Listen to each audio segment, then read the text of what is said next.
రేచపల్లి సమాజ సేవ సమితి సభ్యులు ఉన్నటువంటి సభ్యులందరికీ నా యొక్క నమస్తే. మా చిన్నటి గురువు అంటే వాస్తవంగా గురువులకు ఏమిచ్చినా రుణం తీర్చుకోలేము. ఎక్కడెక్కడో చిన్నప్పుడు తిరిగి మమ్మల్ని తీసుకొచ్చి నెలకు 20 రూపాయల చొప్పున రేచపల్లి గ్రామంలో మా జగదీశ్వర్ మాస్టర్ 18 సంవత్సరాలు సుదీర్ఘంగా రేచపల్లి గ్రామంలో చదువు చెప్పి ఆయన కొట్టినటువంటి దెబ్బలు ఎట్లా అంటే మాకు ఒక్కొక్కరికి తొడలకు ఆ బరలు ఇప్పటికి కూడా ఉన్నాయి. ఆ రోజుల్లో ఆ విధంగా కొట్టి కూర్చోబెట్టి మాకు చదువు నేర్పించిన మా మాస్టర్ గారి యొక్క కూతురు పెళ్లి.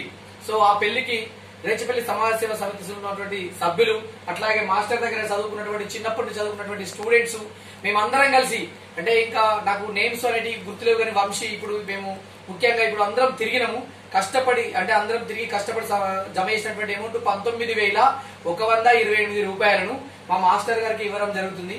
గురువు అనే స్థానాన్ని మేము ఎప్పటికీ భర్తీ చేయలేము. గురువుకు మేము ఎంత ఇచ్చినా తక్కువనే. ఎందుకంటే ఆనాటి కాలంలో అంటే 1997, 1998 ఆ టైంలో నెలకు నువ్వు 20 రూపాయలు తీసుకొని రేచపల్లి గ్రామంలో 18 సంవత్సరాలు చదువు చెప్పి అనేకమైనటువంటి పిల్లల్ని విద్యావంతులు చేసి ప్రయోజకులయ్యారు. కాబట్టి ఎట్లుంటదంటే ఒక టైంలో పిల్లలు ఉపాధ్యాయుడు పడిపోయే సమయాన్ని కూడా పిల్లలు ఉపాధ్యాయుని లేపుతారు.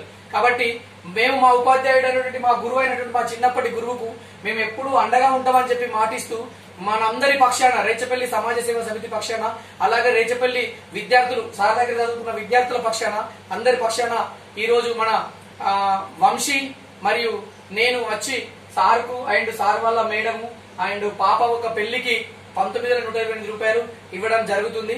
ఇంకా ఏదైనా వేరియేషన్స్ ఉంటే కూడా మీరు మళ్ళీ నాకు రిప్లై పెట్టచ్చు. ఓకే సార్, మా అమౌంట్ మీరు తప్పుగా అనుకోవద్దు. మేము మా సంతోషం కొద్దీ మీకు 19,128 రూపాయలు మేము మీకు ఇస్తున్నాం సార్. సార్ తీసుకోండి, దయచేసి మీరు తప్పుగా భావించద్దు సార్ ప్లీజ్. మాకు చిన్నప్పటి నుంచి మీరు చదువు చెప్పారు అమ్మా, అదేం లేదు అనుకోము.